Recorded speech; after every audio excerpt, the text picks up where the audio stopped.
So hello dear students, welcome to my channel Gateway for Engineers. Now in the today's class we will discuss some numericals on Mohr circle. Mohr circle पे हम कुछ numericals करेंगे, but in numericals को start करने से पहले मैं ये बता देना चाहता हूँ कि जो सिंपल मोहर सर्कल पे न्यूमेरिकल है ना, दैट इज सिग्मा 1 की वैल्यू निकालना, सिग्मा 2 की वैल्यू निकालना, वो आप इजीली कर सकते हैं। सेंटर के कोऑर्डिनेट रेडियस निकाल के आप आराम से सिग्मा 1 सिग्मा 2 निकाल सकते हैं। आप टाउ मैक्स की वैल्यू निकाल सकते हैं, नॉर्मल स्ट्रेस निकाल सकते हैं on the plane of tau max. पर अभी जो हम न्यूमेरिकल्स करेंगे थोड़े से अपर लेवल के न्यूमेरिकल्स होंगे, और ये जो रिजल्ट है ये आपको एनालिटिकली बताना बहुत ही डिफिकल्ट है। ठीक है, इन रिजल्ट जो हम न्यूमेरिकल्स करेंगे वो न्यूमेरिकल सिर्फ और सिर्फ मोहर सर्कल से सॉल्व हो पाएंगे इजीली। अगर आप उन्हीं न्यूमेरिकल को फॉर्मूले से सॉल्व करने जाएंगे तो it would be very difficult for you to solve. ठीक है, सो अभी हम मोहर सर्कल के कुछ स्पेशल न्यूमेरिकल्स देखेंगे कि जो न्यूमेरिकल्स मोहर सर्कल से बहुत इजीली सॉल्व हो सकते हैं। उन न्यूमेरिकल्स को अगर आप एनालिटिकल करोगे तो आपको बहुत ज्यादा डिफिकल्टी आएगी। So the first numerical is in front of you. Eight a point in elastic material there are three mutually perpendicular planes on which stresses are as follows: tensile stress 40 megapascal and shear stress 30 megapascal on one plane, compressive stress 35 megapascal and complementary shear stress 30 megapascal on the second plane, and no stress on the third plane. So आपको तीन planes दिए हैं जिसमें कि जो third plane है उसमें कोई स्ट्रेसेस नहीं लग रहे हैं। That means this is a case of what, this is a case of 2D। So stress element बनाता हूं मैं, stress element. If I draw stress element, so the element is subjected to on one plane normal stress कितने का लग रहा है, it is 45। इस plane पर शियर स्ट्रेस कितना लग रहा है, शियर स्ट्रेस इज 30। इसके परपेंडिकुलर प्लेन पे नॉर्मल स्ट्रेस कितना लग रहा है, that is -35। So perpendicular plane पे नॉर्मल स्ट्रेस इज -35। सो मैंने कैसा दिखाया, कॉम्प्रेसिव एंड शियर स्ट्रेस तो कॉम्प्लीमेंट्री है, वो भी क्या होगा 30। So this is the state of stress. ये स्टेट ऑफ स्ट्रेस रिप्रेजेंट कर रहे हैं। नाउ आपसे पूछा क्या है, आपसे पूछा है principal stress and position of principal plane. आपसे जो फर्स्ट इसमें रिजल्ट पूछा है that is principal stress and the position of principal plane. Now principal stress तो आप इजीली निकाल लेंगे। कैसे निकाल सकते हैं आप प्रिंसिपल स्ट्रेस, सेंटर के कोऑर्डिनेट निकाल लीजिए। So centre is equals to c which is equals to sigma x plus sigma y by 2। So sigma x कितना दिया हुआ है, फ्रॉम हियर सबसे पहले वैल्यूज एक्सट्रैक्ट करिए। Sigma x is equals to 45, sigma y is -35 and tau xy is 30. So C आ जाएगा आपका, sigma x is 45, sigma y is -35 upon 2. So 45 minus 35 upon 2, this is equals to how much, 10 by 2, that is 5. तो centre आ गया। If I want to calculate radius, तो R क्या होता है, under root of sigma x minus sigma y का whole square plus tau square xy। So values रखिए, sigma x is 45, sigma y is -35, तो हो जाएगा 45 प्लस 35 का whole square by 2 plus tau is 30। So ये हो जाएगा under root of 45 plus 35 is 80 by 2 is 40। So ये हो जाएगा 40 का स्क्वायर प्लस 30 का square, that is nothing but 50। So centre आ गया हमारे पास 5, रेडियस आ गया 50। We can easily calculate sigma 1 is c plus r which is equals to 5 plus 50, that is 55 megapascal, and sigma 2 is c minus r which is 5 minus 50, that is -45 megapascal. Now इसके बाद हमें क्या निकालना था, हमें निकालना था position of principal plane. Position of principal plane. So principal plane का पोजीशन हम कैसे निकाल सकते हैं, हमें पता है it is 2 tau xy upon sigma x minus sigma y is tan 2 थीटा। So can I write tan 2 थीटा is equals to 2 into tau xy कितना है, it is 30 upon sigma x is 45 and sigma y is -35। सो ये हो जाएगा 45 plus 35। सो tan 2 theta आ जाएगा आपका, it is 60 by 80 which is nothing but equals to 3 by 4. So यहाँ से आपका 2 थीटा आ जाएगा, 2 theta is equals to 36.87 degrees. So theta हो जाएगा, इसको मैं लिखूंगा theta p. So theta p will be equals to 18.44 degree and theta p plus 90 will be 108.44 degree, that is theta P plus 9। तो यहाँ से हमारे पास दोनों प्रिंसिपल प्लेन की पोजीशंस आ गई है। अब आप बोलेंगे कि सर तो वापस बोला था सर ने कि नहीं आज अच्छे न्यूमेरिकल करवाएंगे लेवल के, पर सर तो यही स्टार्ट हो गए c plus r c minus r, फालतू मजाक कर। बट यहाँ पे आप देखिए ये जो पोजीशन ऑफ प्रिंसिपल प्लेन है that is theta P is equals to 18.44 degree and theta P plus 90 is equals to 108.44 degree. ये आप यहाँ से नहीं बता पा रहे कौन सा मेजर प्रिंसिपल प्लेन है कौन सा माइनर प्रिंसिपल प्लेन है। अगर आप मोहर सर्कल बनाएंगे तो उससे आप ये चीज इजीली बता सकते हैं। So now I am drawing Mohr circle. So बनाइए मोर सर्कल। सो हमें पता है सेंटर क्या है मोर सर्कल का, centre is 5 and radius is 50। So centre 5 radius 50 का एक सर्कल बनाइए। आई am assuming this is centre 5, यहाँ पे रेडियस 50 आ गया। So this is the required Mohr circle. Center is 5 and radius is 50. So this sigma 1 कितना हो गया 55, sigma 2 हो गया -45। ठीक है, ये हमारा मोर सर्कल आ गया। नाउ अब हमको बताना है जो प्रिंसिपल प्लेन आए हैं जिसके दो थीटा है, one is 18.44 degree and second is 108.44 degree. तो किस थीटा पे आपको मेजर प्रिंसिपल प्लेन मिलेगा और किस थीटा पे माइनर प्रिंसिपल प्लेन मिलेगा, इसके लिए आपको क्या करना पड़ेगा, इसके लिए आपको सर्कल पे प्लेन को डिनोट करना पड़ेगा। सर्कल पे कौन से प्लेन को, suppose if I assume this is plane p, this is plane q. So plane p पे क्या स्ट्रेसेस लग रहे थे, 45 मेगापास्कल नॉर्मल स्ट्रेस लग रहा था एंड 30 मेगापास्कल शियर स्ट्रेस लग रहा था। सो आप रेंडमली 45, 30 अगर इस पे शो करेंगे, सो दिस इज, सो यहाँ पे कहीं एक रेंडम पॉइंट में ले रहा हूँ बट अप्रोक्सीमेट होना चाहिए, ऐसा नहीं कि कहीं भी। तो 45 क्या होगा, इस 5 से पॉजिटिव डायरेक्शन में आएगा एंड 30 क्या होगा, यहाँ से डाउनवर्ड डायरेक्शन में आएगा। सो 5 से पॉजिटिव डायरेक्शन में 45 आएगा, that is x coordinate of this point, and y coordinate downward direction में आएगा। क्यों डाउनवर्ड डायरेक्शन में आएगा, बिकॉज ये कैसा लग रहा है 30, दिस 30 इज एंटी क्लॉकवाइज, ये 30 लग रहा है एंटी क्लॉकवाइज। ठीक है, 30 एंटी क्लॉकवाइज लग रहा है, मतलब वो कैसा आएगा, निगेटिव आएगा। सो नेगेटिव डायरेक्शन में हमने 30 बना लिया एंड पॉजिटिव डायरेक्शन में 45 बना लिया। तो यहाँ पे आपको ये पॉइंट मिल गया, that is this point is representing nothing but point P. So this is point P. Now अब देखिए ये point P आपने लोकेशन आइडेंटिफाई कर लिया है। अब इजीली आप बता सकते हैं कि मेजर प्रिंसिपल प्लेन कितने डिग्री के एंगल पे आएगा। ठीक है, आपके पास दो एंगल है, एक है 18.44 डिग्री एट, एक है 108.44 डिग्री। सो जो आपका लोडिंग डायग्राम में थीटा होता है वो थीटा मोर सर्कल में आके 2 थीटा हो जाता है। सो ये एंगल अप्रोक्सीमेटली आपको कितना दिख रहा है, क्या ये 108 का डबल मतलब 216 डिग्रीज है? No, this theta is 18 degree का डबल मतलब 36-37 डिग्री के पास में, that means this is 2 theta p. समझ में आया? तो आपको यहाँ से डायरेक्टली पता चल गया, क्या पता चल गया डायरेक्टली, दैट 18.44 डिग्री पे जो स्ट्रेस आएगा, जो प्लेन मिलेगा वो कौन सा प्लेन है, that is major principal plane. So I can write theta p1, or for major principal plane this is representing major principal plane। 18.44 degree पे क्या आ रहा है, major principal plane, एंड 108.44 पे क्या आ रहा है, माइनर प्रिंसिपल प्लेन। सो ये मुझे लोकेशन मिल गई यहाँ से किसकी, मेजर प्रिंसिपल प्लेन की एंड माइनर प्रिंसिपल प्लेन की। अगर आपके पास मोर सर्कल नहीं होता तो आपको क्या करना पड़ता, आपको फॉर्मूला लगाना पड़ता, sigma x dash is equal to sigma x plus sigma y by 2 plus sigma x minus sigma y by 2 cos 2 theta plus tau square x Y.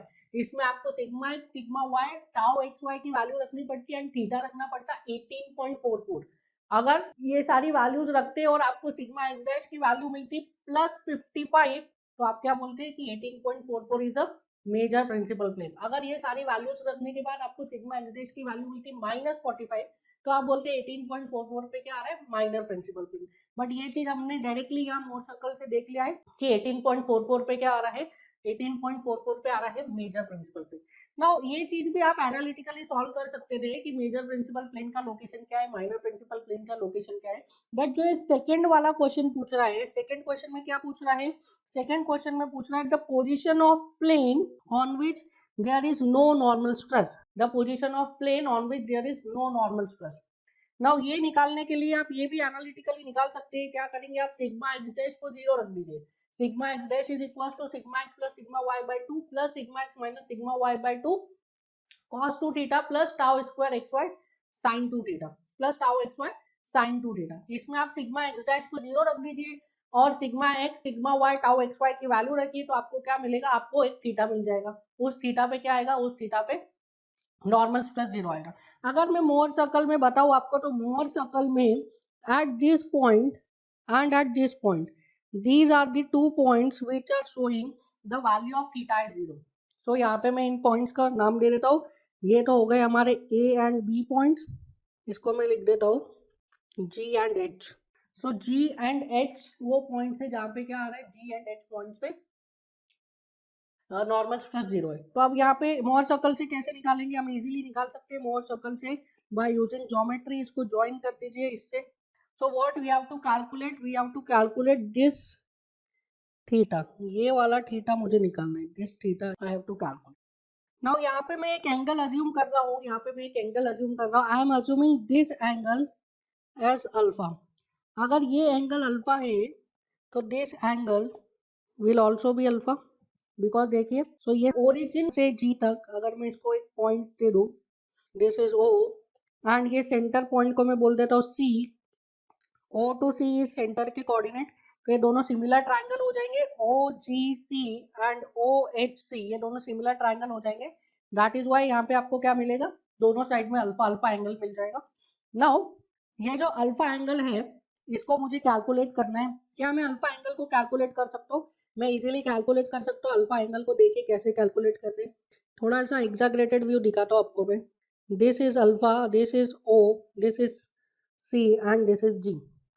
So can I write cos alpha is equals to, cos क्या होता है, base upon hypotenuse, तो base क्या है हमारा, it is OC, hypotenuse क्या है, it is GC। So cos alpha is equals to OC कितना है, इट इज 5 सेंटर का coordinate and GC is radius, radius कितना है 50। सो cos alpha कितना हो गया 1/10, तो यहाँ से अल्फा आ जाएगा हमारा कितना, cos inverse 1/10, so cos inverse 1/10 is 84.26 degree. Now from here अब आप इजीली कैलकुलेट कर सकते हैं, थीटा हमें निकालना क्या था, थीटा। अब देखिए थीटा क्या है, थीटा समझिए आप पहले, ये पॉइंटर पे आप ध्यान रखेंगे, मुझे निकालना है theta, this angle, this theta. So theta is equals to 2 theta P plus 180, 2 theta P plus 180 minus alpha, देखिए 2 theta P plus 180 minus alpha, वापस देखिए it is 2 theta P plus 180 minus alpha. So theta को मैं लिख रहा हूँ, it is 2 theta P plus 180 minus alpha. So theta क्या आ जाएगा, it is 2 into theta P की वैल्यू कितनी है 18.44 प्लस 180 माइनस 84.26, कितना आता है theta, so you will get theta as 132.62 degree. और सेकेंड थीटा आ जाएगा, दिस इज थीटा 1, थीटा 2 आ जाएगा, it is 2 theta P plus 180 plus alpha, देखिए कैसे 2 theta P plus 180 plus alpha. ठीक है, मुझे कौन सा एंगल निकालना है, मुझे ये पूरा एंगल निकालना है फ्रॉम हियर टू हियर, ठीक है, ये वाला पूरा एंगल निकलना है, ये angle. So I am writing this as theta 1 and this angle as theta 2। So theta 2 क्या हो जाएगा, 2 theta P plus 180 plus alpha, ठीक है, 2 theta P plus 180 plus alpha. So theta 2 हो जाएगा, it is 2 into theta P is 18.44 plus 180 plus 84.26, so ये आ जाएगा 301.14 डिग्री। सो वो प्लेन जिसपे की नॉर्मल स्ट्रेस 0 है, वो प्लेन का इंक्लिनेशन कितना है, वो प्लेन का inclination on the Mohr circle is 132.62 and 301.14. So inclination of plane with zero normal stress on loading diagram will be equals to 132.62 by 2 and 301.14 by 2. So this will come out to be 66.31 degree and 150.57 degree. ठीक है, ये दोनों आपके results आ गए हैं। ठीक है, तो कई बार आपको क्या देगा, कई बार आपको डायरेक्टली मोर सर्कल दे देगा और मोर सर्कल में पूछेगा inclination of plane with zero normal stress, तो आप इस तरीके से अल्फा कैलकुलेट करके देन आप कैलकुलेट कर सकते हैं क्या, plane of zero normal stress. Now next numerical देखिए, next numerical, this is also very logical numerical. The stress at a point on a material is shown in figure, determine the position of plane AB from the vertical when the resultant stress on AB has greatest magnitude, the resultant stress on AB has least magnitude and the resultant stress on AB is most inclined to the normal. Now ये जो concept है, ये concept हमने एक बार discuss किया है class में, that is resultant stress कैसे निकालते हैं हम, by using Mohr circle. Mohr circle को यूज करके रिजल्टेंट स्ट्रेस हम निकालते हैं। अगर आप ओरिजिन ज्वाइन करते हैं मोहर सर्कल पे, उस पॉइंट से जिस पॉइंट पर आपको रिजल्टेंट स्ट्रेस चाहिए, तो length between origin and the point on Mohr circle क्या रिप्रेजेंट करता है, length between origin and the point on the Mohr circle represent करेगा उस पॉइंट पर रिजल्टेंट स्ट्रेस। तो हमने देखा था कि मैक्सिमम रिजल्टेंट स्ट्रेस कहाँ पे आती है, maximum magnitude of resultant stress आता है, maximum magnitude of resultant stress major principal plane पे आता है। And minimum magnitude of resultant stress कहाँ पे आता है, minimum magnitude of resultant stress आता है माइनर प्रिंसिपल प्लेन पे। उसके बाद हमने ये भी देखा था कि वो वाला प्लेन जिस प्लेन पर रिजल्टेंट स्ट्रेस जो है वो नॉर्मल से सबसे ज्यादा इंक्लाइंड रहता है, ठीक है, वो वाला प्लेन जिस प्लेन पर रिजल्टेंट स्ट्रेस उसके नॉर्मल से सबसे ज्यादा इंक्लाइंड रहता है, उस प्लेन के लिए भी हमने एक एंगल कैलकुलेट किया था, ठीक है, that is sine beta max. Sign beta max की क्या वैल्यू आई थी, आप चाहे तो अपने नोट्स देख सकते हैं, sine beta max is equal to sigma 1 minus sigma 2 upon sigma 1 plus sigma 2।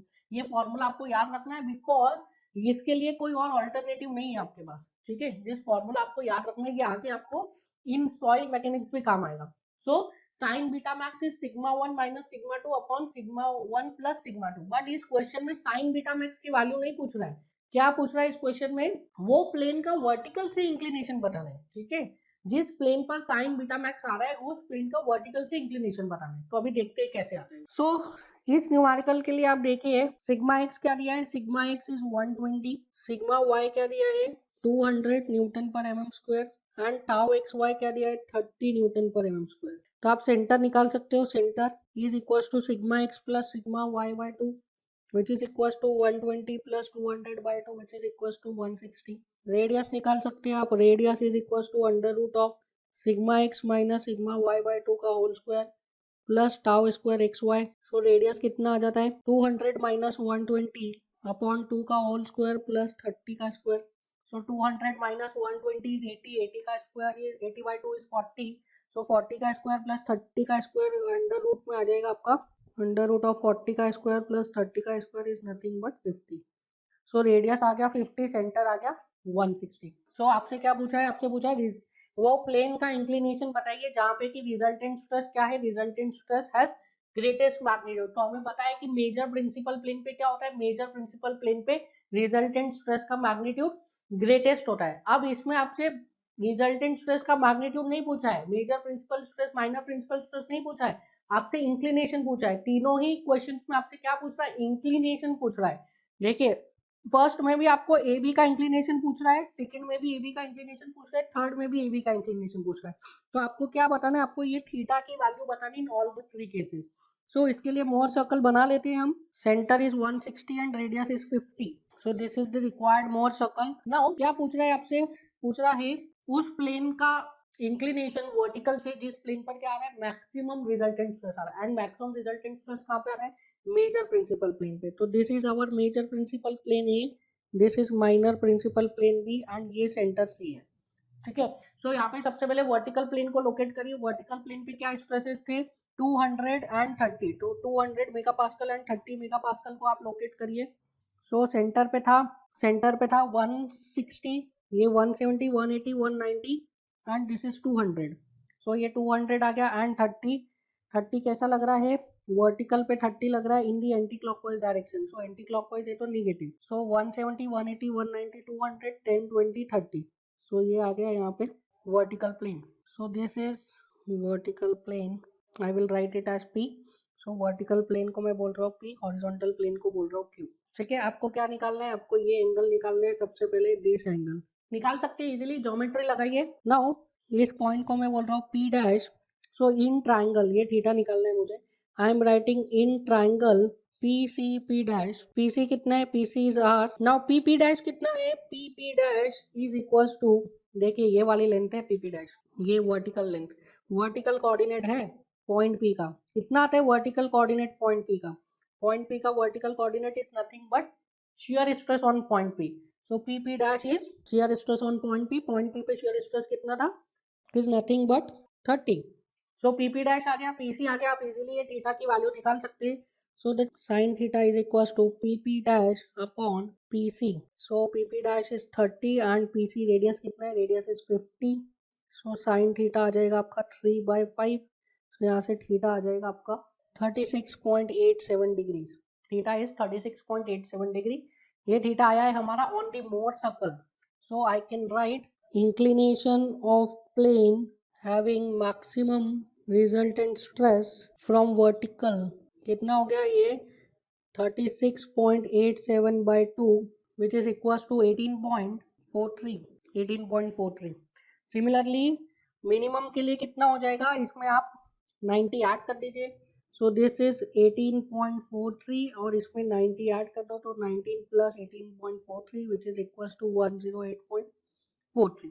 अब थर्ड जो आपसे पूछा है, this is very good, that is resultant stress on A B is most incline to the normal. जब A B पे resultant stress normal से सबसे ज्यादा इंक्लाइंड है, उस पोजीशन में आपको ए बी का इंक्लिनेशन निकालना है। तो ये हमने देखा था when beta max is maximum, अगर बीटा मैक्स मैक्सिमम हो जाता है तो वहां पे क्या आता है, वहां पे resultant stress will be most inclined. So resultant stress इस मोस्ट इंक्लाइंड वाले केस को अगर आप ड्रॉ करना चाहते हैं, then you have to draw a tangent. आपको एक टेंजेंट ड्रॉ करना पड़ेगा from the origin on the Mohr circle. ठीक है, ओरिजिन से मोर सर्कल के ऊपर आपको एक टेंजेंट ड्रॉ करना पड़ेगा। अगर आप ओरिजिन से मोर सर्कल पे एक टेंजेंट ड्रॉ करते हैं लाइक दिस, तो आपको मिलेगा क्या, the plane of beta max. Beta max का प्लेन मिलेगा, जो ग्रीन लाइन दिख रही है ना, this is representing what, this is representing beta max. और बीटा मैक्स का प्लेन कहाँ पे आएगा, बीटा मैक्स का plane will be this, I am writing this as F.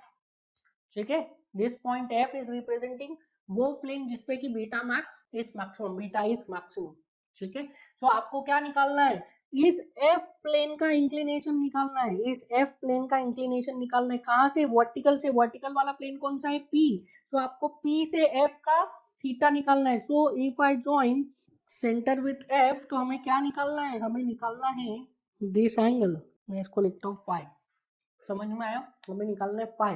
And ये पाई एंगल कहाँ पे आ रहा है, ये आ रहा है मोर सर्कल पे। अगर आप लोडिंग डायग्राम पे बताएंगे तो कितना होना चाहिए, इट इज 5/2। सो इसका हाफ करेंगे तो लोडिंग डायग्राम पे हमें क्या मिल जाएगा, लोडिंग डायग्राम पे हमें उस प्लेन का पोजीशन मिल जाएगा जिस प्लेन पर बीटा की वैल्यू क्या आ रही है, मैक्सिमम आ रही है। So I can write this angle as beta max. और क्या लिख सकता हूँ, this is what, this is 90 degree, because tangent is always perpendicular to radius. ठीक है, tangent is always perpendicular to radius. तो मुझे यहाँ से मिल गया कि एफ पॉइंट पे जो एंगल है that is what, that is 90 degree. तो ये वाला एंगल कितना हो जाएगा, this is 90 minus beta max, 90 minus beta max हो जाएगा। सो हमें क्या निकालना है, हमें फाई निकालना है। सो देखिए मैं क्या लिखता हूँ फाई को, यहाँ से phi is equal to theta, देखिए आप phi is equal to theta plus 180 minus 90 minus beta max. देखिए थीटा प्लस 180, थीटा में 180 प्लस किया तो आप कहाँ पे चले गए, बी पे आ गए, उसमें से आपने 90 माइनस बीटा मैक्स को माइनस कर दीजिए। सो it is theta plus 180 minus 90 minus beta max. So theta तो आपको पता ही है, थीटा कितना है, थीटा इज 36.87 प्लस 180 माइनस 90। अब बीटा मैक्स की वैल्यू निकालिए। हमने पढ़ा था that sign beta max, sign beta max का क्या फॉर्मूला देखा था, it is sigma 1 minus sigma 2 upon sigma 1 plus sigma 2। तो यहाँ से सिग्मा 1 की वैल्यू बताइए, this is 160 plus 50 that is 210, 150 minus 50 that is 110। So it is 210 minus 110 upon 210 plus 110। यहाँ से आपको मिलेगा the value of beta max. कितना आता है बीटा मैक्स का वैल्यू, कैलकुलेट करिए, sine inverse 100 upon 320। So you will get beta max is equals to 18.20 degree. So बस वैल्यू रख दीजिए बीटा मैक्स की। सो 90 माइनस 18.20, सो फाई आ जाएगा आपका 36.87 plus 180 minus 90 minus 18.20, it is 145.06 degree. So phi कितना आ रहा है, 145.06। ये कहाँ पे आ रहा है, मोर सर्कल पे।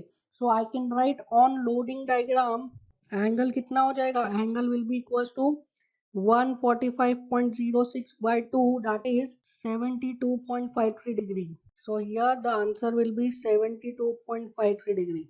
Now ये तो एक एंगल आया 72.53 डिग्री, एक और एंगल आएगा जिस एंगल पर क्या होगा, जिस एंगल पर भी आपका the value of beta is maximum. दो प्लेन्स आएंगे, दो प्लेन पर आपको जो रिजल्टेंट स्ट्रेस आएगा, resultant stress is most inclined. So this is F, इसको मैं लिख देता हूँ F dash.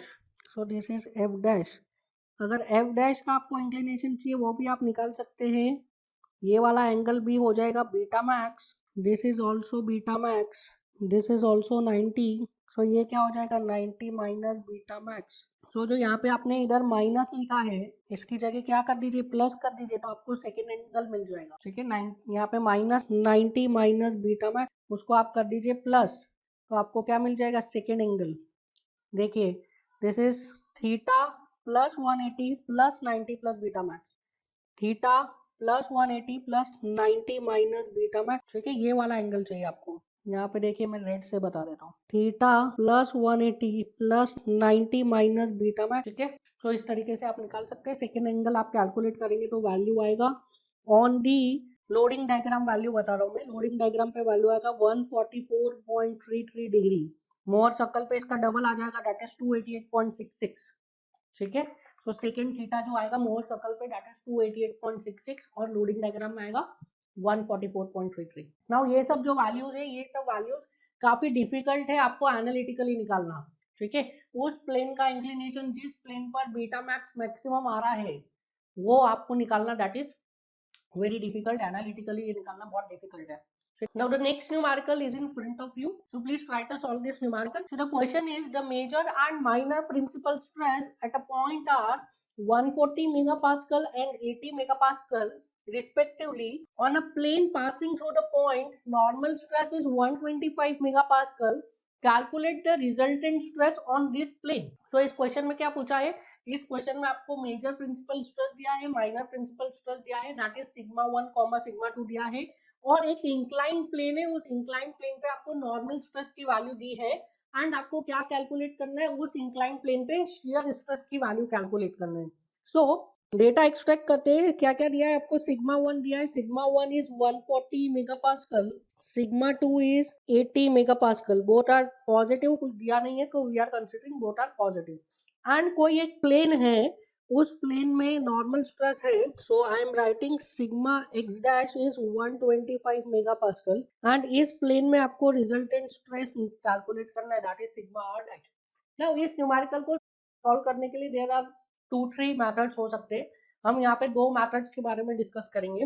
The first method is analytical method. What you can do is, आप ये सिग्मा एक्स डैश किस प्लेन पे लग रहा है, सिग्मा एक्स डैश जिस प्लेन पे लग रहा है उस प्लेन का आप थीटा कैलकुलेट कर सकते हैं। कैसे कैलकुलेट कर सकते हैं, we know that sigma x dash is equal to sigma x plus sigma y by 2 plus sigma x minus sigma y by 2 cos 2 theta plus tau x y sine 2 theta.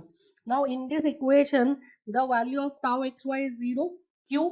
Because आपको जो stresses दिए कहाँ पे दिए, आपको stresses principal planes पे दिए, आपको minor principal stress and major principal stress दिया है, तो टाउ एक्स वाई 0 हो जाएगा। Now in this equation you can put sigma x dash as 125, so 125 is equals to 140 plus 80 by 2 plus 140 minus 80 by 2 cos 2 theta। from here आप theta की value calculate कर सकते हैं और थीटा की value आ जाएगी तो you can put the value in tau xy dash is equals to minus of sigma x minus sigma by 2 sin 2 theta plus tau xy cos 2 theta। Now again in this equation the value of tau xy is 0 क्योंकि हमको stresses का नहीं, हमको principal plane पे stresses दिए। सो यहाँ पे आप थीटा की वैल्यू रखेंगे and sigma x sigma y की वैल्यू रखेंगे, that is minus of 140 minus 80 by 2 sine 2 थीटा।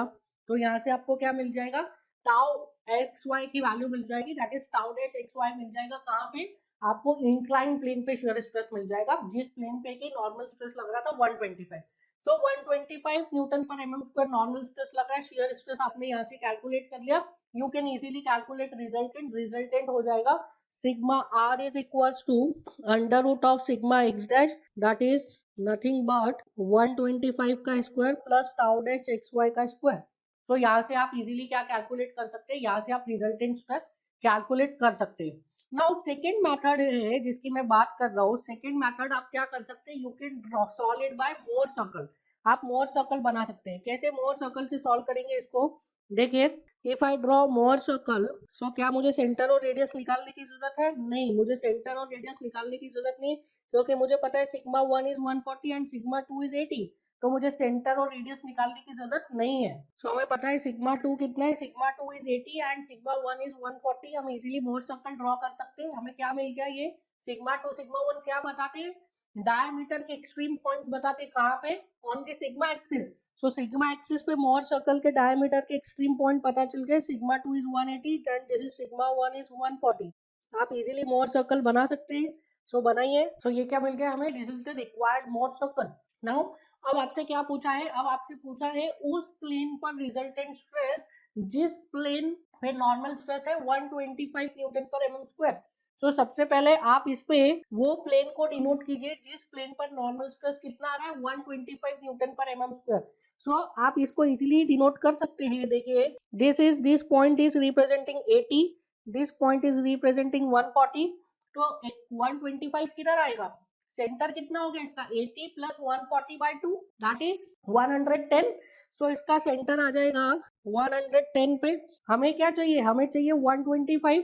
सो 125 अप्रोक्सीमेटली इधर का ही होगा, ठीक है। ये आपको थोड़ा सा एक अप्रोक्सीमेट लेना है, एग्जैक्ट नहीं लेना है। सो 125 का प्लेन मिल गया, आपने लोकेट कर लिया।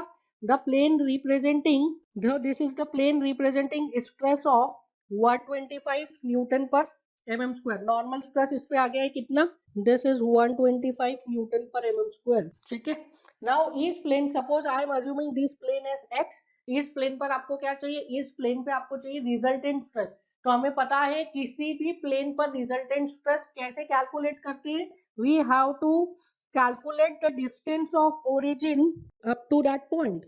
उस पॉइंट तक ओरिजिन का अगर आप डिस्टेंस कैलकुलेट कर लेंगे तो आपको क्या मिल जाएगा, आपको रिजल्टेंट स्ट्रेस मिल जाएगी। ना इसको कैलकुलेट करने का there is a simple method. आपको इस पॉइंट x का अगर y कोऑर्डिनेट मिल जाए तो आप इजीली रिजल्टेंट स्ट्रेस कैलकुलेट कर सकते हैं। देखिए कैसे, ये जो पॉइंट x है इसका आपको x कोऑर्डिनेट पता है, मतलब ये जो ट्रायंगल है इस ट्रायंगल का आपको बेस पता है। अगर इस ट्रायंगल का आपको परपेंडिकुलर का लेंथ पता चल जाए तो आप हाइपोटेनस इजीली कैलकुलेट कर सकते हैं। बेस आपको पता है 125, आपको क्या कैलकुलेट करना है, सिर्फ परपेंडिकुलर कैलकुलेट करना है। सो हमारे पास क्या है, हमारे पास बेस है, हमें परपेंडिकुलर मिल गया तो हम क्या निकाल सकते हैं, इजीली हाइपोटेनस कैलकुलेट कर सकते हैं। नाउ अब निकालना है हमें परपेंडिकुलर का लेंथ। परपेंडिकुलर का लेंथ कैसे आएगा, परपेंडिकुलर का लेंथ मतलब हमें ये पॉइंट x का y कोऑर्डिनेट कैलकुलेट करना है। पॉइंट x का y कोऑर्डिनेट, हमारे पास इस पॉइंट का x कोऑर्डिनेट है, सिर्फ y कोऑर्डिनेट अगर हम कैलकुलेट कर लेंगे तो इजीली हम क्या निकाल लेंगे, इजीली हम परपेंडिकुलर का लेंथ निकाल लेंगे। सो y कोऑर्डिनेट कैसे कैलकुलेट कर सकते हैं, y कोऑर्डिनेट हम इजीली कैलकुलेट कर सकते हैं by equation of Mohr circle. Mohr circle का इक्वेशन क्या था, that is x minus a का whole square plus y minus b का whole square is equal to r square. a क्या था, a was sigma x plus sigma y by 2 which is 80 plus 140 by 2 that is 220 by 2 which is nothing but 110, ठीक है। Radius कितना है, radius it is sigma 1 minus sigma 2 by 2. Sigma 1 is 140, sigma 2 is 80 divided by 2. So 60 by 2 is 30. So हमारे पास equation आ गया x minus 110 का whole square plus y minus 0 का whole square is equal to 30 का square. अब यहाँ पे x coordinate हमें पता है, x कोऑर्डिनेट कितना 125। देखिए इस पॉइंट का हमें x कोऑर्डिनेट पता है, x coordinate is 125, y coordinate ही निकालना है। सो इक्वेशन में x कोऑर्डिनेट की वैल्यू डाल दो, इट इज 125 माइनस 110 का whole square plus y square is equal to 30 का स्क्वायर। तो यहाँ से आपको y स्क्वायर की वैल्यू मिल जाएगी, y स्क्वायर इज 30 का स्क्वायर माइनस 125 मतलब 110 इज 15 का स्क्वायर। सो यहाँ से y की वैल्यू आ जाती है आपके पास अराउंड 26। सो y आ गया क्या 26। सो x कोऑर्डिनेट की वैल्यू आ गई एंड हमारे पास अब y कोऑर्डिनेट की वैल्यू भी आ गई है। The value of this y coordinate is how much, it is 26। तो इजीली हम सिग्मा r कैलकुलेट कर सकते हैं। Sigma r is equal to under root of 125 का स्क्वायर प्लस 26 का square. So it is coming up to be 127.67 newton per mm square, ठीक है। तो यहाँ से अगर आप मोर सर्कल बना लेंगे तो आपको डायरेक्टली मिल जाएगा, आपको थीटा निकालने की जरूरत नहीं है, टाउ एक्स वाई निकालने की जरूरत नहीं है, आप डायरेक्टली निकाल सकते हैं अगर आप इस पॉइंट का y कोऑर्डिनेट कैलकुलेट कर लेते हैं। x कोऑर्डिनेट तो आपको क्वेश्चन में दिया 125, अगर आपने y कोऑर्डिनेट कैलकुलेट कर लिया, कैसे कैलकुलेट किया y coordinate, by using the equation of Mohr circle. तो दोनों तरीके आपके पास, जो तरीका आपको सुटेबल लगता है उससे सॉल्व कर सकते हैं। नाउ नेक्स्ट न्यूमेरिकल देखिए, next numerical is in front of you. इस टाइप का एक न्यूमेरिकल हमने डिस्कस किया है। For a shaft as shown in figure, maximum bending stress, maximum torsional shear stress and direct normal stress are 150 megapascal, 90 megapascal and 60 megapascal respectively. You have to calculate the value of maximum tensile and maximum shear stress at point P. ठीक है, तो आपको एक point P दिया है, अगर आपको नहीं दिख रहा है तो मैं दिखा देता हूँ. सो this is point P and ये जो डिस्टेंस है, दिस डिस्टेंस इज 30 mm. तो आपको एक पॉइंट P दिया है, आपको उस पॉइंट पे क्या कैलकुलेट करना है, आपको कैलकुलेट करना है पॉइंट P पर maximum value of normal stress and maximum value of shear stress. That is point P पर आपको मेजर प्रिंसिपल स्ट्रेस कैलकुलेट करना है and the value of tau max calculate करना है. कहाँ पे? पॉइंट P पे. So what you have to do is, आपको पॉइंट P पे दो परपेंडिकुलर प्लेन्स पे normal stress and shear stress calculate करना पड़ेगा. So you have to take two perpendicular planes on point P और उस पे क्या कैलकुलेट करना पड़ेगा, normal stress and shear stress. ठीक है, हम क्या करेंगे, हम पॉइंट P पर पहले स्ट्रेसेस को शो करेंगे. तो सबसे पहले क्या दिया है, the shaft is subjected to bending stress. हमें पता है बेंडिंग स्ट्रेस का वेरिएशन कैसा होता है, bending stress वेराई linearly, bending stress वेराई linearly. सो सबसे पहले हम बेंडिंग स्ट्रेस का वेरिएशन देखते हैं. So the variation of bending stress is linear with maximum value at top and bottom and zero at neutral axis. So the bending stress will vary triangularly like this. अब आप यहाँ पे देखिए कि जो मोमेंट लग रहा है ये सैगिंग मोमेंट है या हॉगिंग मोमेंट है, ये इस शाफ्ट को सैग करेगा या हॉग करेगा. So you will say the moment is hugging. Hogging moment है ना ये, दिस मोमेंट इज हॉगिंग. अगर ये मोमेंट हॉगिंग है तो आप बताइए टॉप में टेंशन आएगा या टॉप में कॉम्प्रेशन आएगा, मतलब न्यूट्रल एक्सिस के ऊपर टेंशन आएगा या कॉम्प्रेशन आएगा. So if the moment is hugging that means neutral axis के ऊपर क्या आएगा, न्यूट्रल एक्सिस के ऊपर टेंशन आएगा एंड न्यूट्रल एक्सिस के नीचे कॉम्प्रेशन आएगा. So this is hogging. So यहाँ पे न्यूट्रल एक्सिस के ऊपर क्या आ जाएगा, टेंशन एंड न्यूट्रल एक्सिस के नीचे कॉम्प्रेशन. अब इसके बाद क्या दिया है, the shaft is subjected to torsional shear stress. अभी टॉर्शनल शियर स्ट्रेस को बाद में देखते हैं. And it is subjected to direct normal stress and direct normal stress की मैक्सिमम वैल्यू कितनी है, 60 मेगापास्कल. अब डायरेक्ट नॉर्मल स्ट्रेस का वेरिएशन कैसा होता है, डायरेक्ट नॉर्मल स्ट्रेस का variation is rectangular, it is uniform. So along the cross section direct normal stress is uniform. And कैसा लग रहा है, इट इज टेंसाइल और कॉम्प्रेसिव. It is tensile. देखिए इन द फिगर आपको दिया है पी लोड कैसा लग रहा है, P load is acting outside the section. Section से आउटसाइड लग रहा है ना, P load is acting outside the section, outside the section लग रहा है. So that mean the direct normal stresses are tensile. Direct normal stress कैसे लग रहे हैं, टेंसाइल. वैल्यू कितनी है, 60. बेंडिंग स्ट्रेस की मैक्सिमम वैल्यू कितनी थी, it is 150 newton per mm square. It is also 150 newton per mm square. Now अब ये दोनों का नेचर सेम है, हमें पता है direct normal stress and bending normal stress जैसा उनके नाम में ही लिखा है, दोनों कैसे लगते हैं, दोनों लगते हैं normal to the cross section. Since दोनों stresses normal to the cross section लग रहे हैं, दैट मींस इन दोनों का हम अलजेब्रिक सम कर सकते हैं. So this is bending normal stress, this is direct normal stress. Now if I want to calculate net normal stress, so net normal stress क्या होगा, इन दोनों का algebraic sum. So now आप क्या कर सकते हैं, आप डायरेक्टली पॉइंट P पर नेट नॉर्मल स्ट्रेस कैलकुलेट कर सकते हैं. कैसे, इस पॉइंट P को आप स्ट्रेच कर दीजिए. So stretch point P. Now this point represent sigma BP and this point represents sigma DP. That is bending stress at point P and direct stress at point P. Value बताइए, आप similar triangle से निकाल सकते हैं. Similar triangle से diameter कितना दिया है आपको, diameter of the shaft is 150 mm. Diameter of the shaft is 150 mm. तो आप सिमिलर ट्रायंगल से निकाल सकते हैं the value of sigma BP. So can I right sigma BP upon 150, this is equals to 75 minus 30 upon 75. ठीक है, ये length कितना है, 150 का half. This length from the centre to the extreme point. So neutral axis से extreme point तक length कितना है, इट इज 75. P पॉइंट से सेंटर का लेंथ कितना है, it is 75 minus 30. So this length is 75 minus 30 and this length from the neutral axis to the top is 75.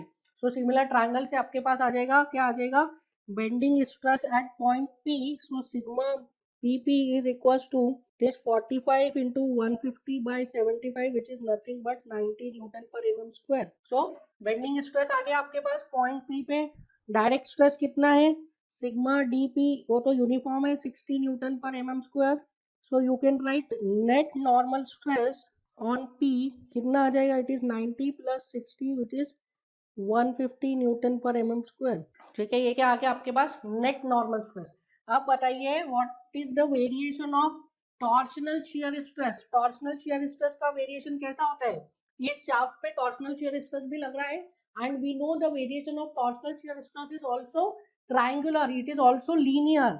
Zero कहाँ पे होता है, पोलर एक्सिस पे, एंड मैक्सिमम कहाँ पे होता है, एट द सरफेस.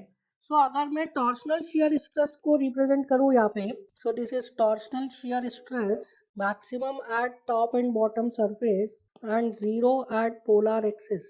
ठीक है, what is the value of maximum torsional stress, कितना दिया है क्वेश्चन में, it is 90 megapascal. So the value of maximum torsional stress is 90. हमें क्या चाहिए, हमें पॉइंट P पर torsional stress की वैल्यू चाहिए. So पॉइंट P पर निकाल लीजिए torsional stress की value. So this is the value of tau at point P. So this is representing what? This is representing torsional shear stress. This is torsional shear stress. Now calculate करिए tau at point P. Point P पर shear stress similar triangle से आप calculate कर सकते हैं. So by similar triangle I can write tau P upon 90. This is equals to 75 minus 30 upon 75. So tau p हो जाएगा 90 into 45 upon 75. So tau p is equals to 54 newton per mm square. So यहाँ से हमारे पास क्या आ गया, normal stress आ गया है एंड शियर स्ट्रेस आ गया है. We can easily draw stress element. So stress element पे the value of normal stress is how much, it is 150 newton per mm square and shear stress कितना होगा, shear stress is 54 newton per mm square. So normal stress आ गया हमारा 150 and shear stress आ गया 54. सो हमें क्या कैलकुलेट करना है, हमें कैलकुलेट करना है maximum principal stress and maximum shear stress. So maximum principal stress is what, it is nothing but sigma 1. Sigma 1 क्या होता है, it is C plus R and maximum shear stress is tau max which is R. We know that C is sigma x plus sigma y by 2. Sigma x कितना, it is 150. Sigma y 0 divided by 2. So C क्या आ गया 75 Newton per mm square. R क्या होता है, R is under root of sigma x minus sigma y by 2 का whole square plus tau square x y. So R क्या हो गया, it is 75 का स्क्वायर प्लस 54 का स्क्वायर. सो आर कितना आ जाता है, R will be 92.41 newton per mm square. So sigma 1 क्या आ जाएगा, it is C plus R that is 75 plus 92.41 and tau max क्या आ जाएगा, it is R that is 92.41. So sigma 1 आ जाता है आपका यहाँ से 167.41 एंड टाउ आ जाता है 92.41 newton per mm square. This is the required answer. ठीक है, this is the required answer. So in this case, what you have to calculate? You have to calculate. पहले आपको क्या कैलकुलेट करना है, आपको स्ट्रेसेस कैलकुलेट करनी है on the element point P पर vertical plane and horizontal plane पे जो स्ट्रेसेस लग रही है वो कैलकुलेट करना है. उसके बाद आपको स्ट्रेस ट्रांसफॉर्मेशन करना है. नेक्स्ट न्यूमेरिकल देखिए, next numerical it is a easy numerical. थोड़ा सा ट्रिक है इसमें, आप सोचिए ये न्यूमेरिकल आपसे होना चाहिए. तो इस न्यूमेरिकल में क्या दे रहा है, at a point in a material under stress the intensity of resultant stress on a certain plane is 113.14 megapascal as shown in figure which is inclined at 45 degree to the normal of the plane.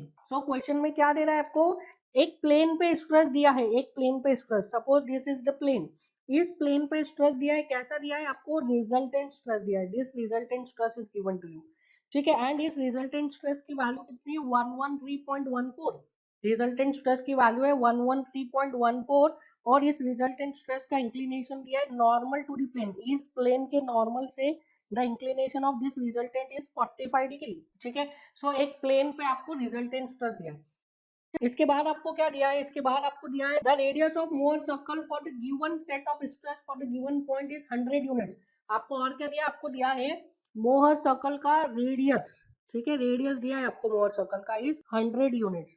And आपसे पूछा क्या है, आपसे पूछा है कि जो second plane है, जो सेकंड प्लेन है दिस प्लेन, इस प्लेन पर आपसे रिजल्टेंट स्ट्रेस की वैल्यू पूछी है. ठीक है, ये प्लेन है, जो इनिशियल प्लेन के परपेंडिकुलर प्लेन है, इस प्लेन पे आपसे रिजल्टेंट स्ट्रेस की वैल्यू पूछिए। सो देखिए आप किस तरीके से कर सकते हैं इसको, this is the easy numerical आप कर सकते हैं। सबसे पहले तो आप जिस प्लेन पे आपको रिजल्टेंट स्ट्रेस दिया है, क्या उसको दो परपेंडिकुलर एक्सिस पे आप रिजोल्व कर सकते हो? Yes, you can resolve and you can easily calculate value of sigma x. Sigma x is 113.14 cos 45 and tau x y is 113.14 sin 45। क्योंकि हमने पढ़ा था ऑलरेडी कि अगर आप प्लेन को फिक्स कर दे, if the plane under analysis is fix, तो हम क्या कर सकते हैं, स्ट्रेसेस को फोर्स के जैसा, वेक्टर के जैसा रिजोल्व कर सकते हैं। सो ये हमने क्या किया, 113.14 का जो रिजल्टेंट लग रहा था उससे हमने दो स्ट्रेसेस कैलकुलेट कर लिए।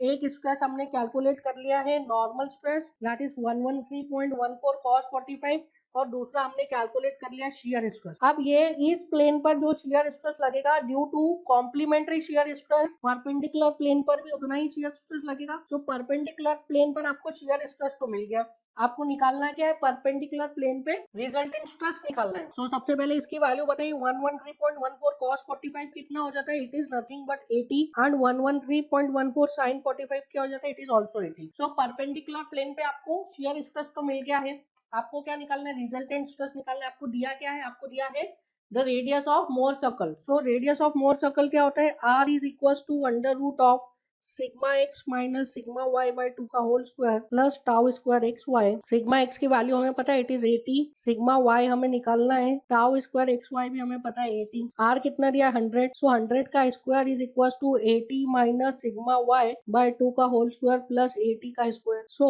Can I write from here 80 minus sigma y by 2 is equal to under root of 100 का स्क्वायर माइनस 80 का स्क्वायर। कितना होता है अंडर रूट ऑफ 100 का स्क्वायर माइनस 80 का square, it is nothing but 60। So 80 minus sigma y by 2 is equal to 60। तो यहाँ से आप लिख सकते हैं 80 minus sigma y is 120, sigma y is minus 120 plus 80। So sigma y कितना आ जाएगा, इट इज माइनस ऑफ 40। तो सिग्मा वाई आ गया आपके पास माइनस 40, टाउ एक्स वाई की वैल्यू है, टाउ एक्स वाई कितना है, tau x y is 80। So sigma R आप निकाल सकते हैं, it is under root of minus 40 का स्क्वायर प्लस 80 का स्क्वायर। सो रिजल्टेंट स्ट्रेस कितना आ जाएगा, यहाँ से resultant stress is 89.44 Newton per mm square. क्या पूछा है आपसे, रिजल्टेंट स्ट्रेस पूछा है कि आपसे पूछा है inclination, the inclination of resultant stress. So sigma y पता है, it is minus 40, tau x y पता है, तो इंक्लिनेशन ऑफ रिजल्टेंट स्ट्रेस बता देते हैं हम। So suppose this is sigma R, so sigma R this is theta,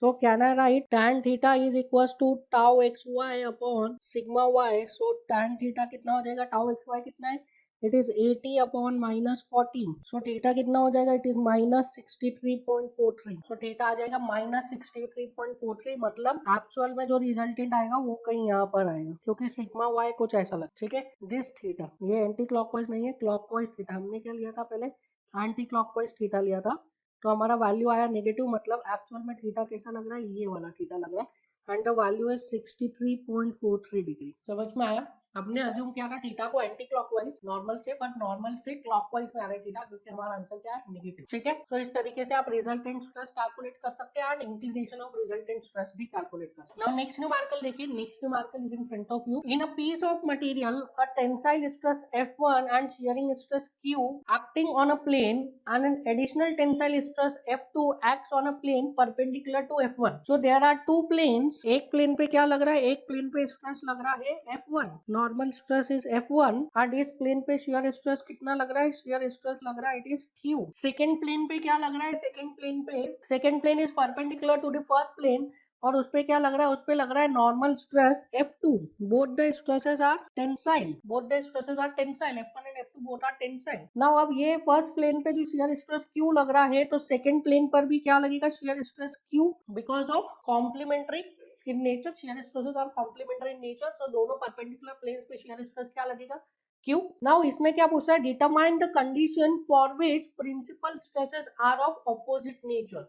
आपको वो कंडीशन बतानी है जिसके लिए प्रिंसिपल स्ट्रेस अपोजिट नेचर के हो, मतलब अगर सिग्मा 1 पॉजिटिव है तो सिग्मा 2 नेगेटिव होना चाहिए, सिग्मा 2 पॉजिटिव है तो सिग्मा 1 नेगेटिव होना चाहिए, या तो सिग्मा 1 नेगेटिव होना चाहिए या तो सिग्मा 2 नेगेटिव होना चाहिए। सो हम फॉर्मूला देखते हैं सिग्मा 1 सिग्मा 2 का। We know that sigma 1 is equals to sigma x plus sigma y by 2 plus minus under root of sigma x minus sigma y by 2 का whole square plus tau square xy। So अगर मैं sigma 1 लिखूं तो it is f1 plus f2 by 2 plus under root of f1 minus f2 by 2 का whole square plus tau square xy। Now अब ये जो first formula है principal stress का, इसको हम एनालाइज करते देखिए। ये जो अंडर रूट के अंदर वाला वैल्यू है ये तो कभी भी नेगेटिव नहीं हो सकता है, this value can not be negative. And जो फर्स्ट टर्म है f1 is positive f2 is positive, that means ये फर्स्ट टर्म भी कभी भी नेगेटिव नहीं होगा। सो सिग्मा 1 में दो टर्म्स है, दोनों टर्म्स कभी भी नेगेटिव नहीं हो सकती और दोनों के बीच में पॉजिटिव साइन लगा है, दैट मींस सिग्मा 1 जो है वो कभी भी नेगेटिव नहीं हो सकता। समझ में आया? देखिए f1 is positive f2 is positive, so f1 plus f2 by 2 ये वाला टर्म तो हमेशा पॉजिटिव ही रहेगा। अंडर रूट के अंदर रूट वाला टर्म कभी भी नेगेटिव नहीं हो सकता, ठीक है। सो ये टर्म कभी भी नेगेटिव नहीं हो सकता। Both the terms are positive, इनके बीच में पॉजिटिव साइन लगा है, दैट मींस इन दोनों टर्म्स का सम जो है वो कभी भी नेगेटिव नहीं हो सकता। सो ऑप्शन क्या बचते हैं? ऑप्शन बचता है that sigma 2 can be negative. तो सिग्मा 2 क्या है? f1 plus f2 by 2 minus under root of f1 minus f2 by 2 का whole square plus tau square xy। ये टर्म नेगेटिव हो सकता है। देखिए इसमें first term is positive, second term is positive, दोनों टर्म पॉजिटिव है, बीच में माइनस साइन लगा है, that means this could be negative. So this should be less than equals to what? 0। ये term less than equals to 0 होना चाहिए। Sigma 1 तो हमेशा पॉजिटिव आएगा, सिग्मा 2 अगर नेगेटिव आएगा तभी प्रिंसिपल स्ट्रेसेस क्या होंगे? ऑपोजिट नेचर के होंगे। सो दिस सिग्मा 2, ये जो आ रहा है आपका sigma 2, this should be less then 0, तभी जो क्वेश्चन में कंडीशन दी है वो हम सेटिस्फाई कर पाएंगे। सो कहना है right f1 plus f2 by 2 this should be less than equals to under root of f1 minus f2 by 2 का whole square plus tau square xy. Now I am squaring both sides, so I will get f1 plus f2 by 2 का whole square should be less than f1 minus f2 by 2 का whole square plus tau square x y. तो इसको मैं लिख रहा हूँ f1 का square plus f2 का square plus 2f1 f2 divided by 4 divided by 4 divided by 4, this is less than f1 का स्क्वायर प्लस f2 का square minus 2f1 f2 divided by 4 divided by 4 plus tau square x y. तो यहाँ से आपका f1 by 4 cancel, f2 by 4 cancel, f1 by 4 f2 by 4 cancel, f1 square by 4 and f2 square by 4 cancel. So what you can write from here, it is 2f1 f2 by 4 plus 2f1 f2 by 4, this should be less than equals to tau square xy. So I can write f1 f2 should be less than what? Tau square xy. So this is the required result. देखिए कोई option match कर रहा है क्या? So f1 f2 should be less than what? Be less than tau square xy, and the value of tau square xy is how much? Q. So f1 f2 should be less than equals to Q. So the correct answer is B. F1 F2 is less than. So I hope आपको सभी numerical समझ में आए होंगे। Such type of numericals are repetitively asked in your competitive examination. तो आप numericals का practice करिए। कुछ न्यूमेरिकल्स ऐसे हैं कि जो एनालिटिकल मेथड से कर सकते हैं आप, बट कुछ न्यूमेरिकल आपको ऐसे मिलेंगे जो एनालिटिकल मेथड से करना बहुत ही डिफिकल्ट है, उसको मोर सर्कल से ही करना पड़ेगा। मोर सर्कल से मोस्ट ऑफ द न्यूमेरिकल्स क्या हो जाते हैं? थोड़े से इजी हो जाते हैं। So I request you, I advise you कि आप मोर सर्कल का अच्छे से प्रैक्टिस कीजिए। इसके पहले जो हमने एनालिटिकल मेथड से फॉर्मूले से सारे क्वेश्चंस किए हैं उन सभी को आप मोर सर्कल से आप ट्राई करिए, आपसे बहुत इजीली वो क्वेश्चंस होंगे। So this is it for the today's class, will meet in the next class. Thank you.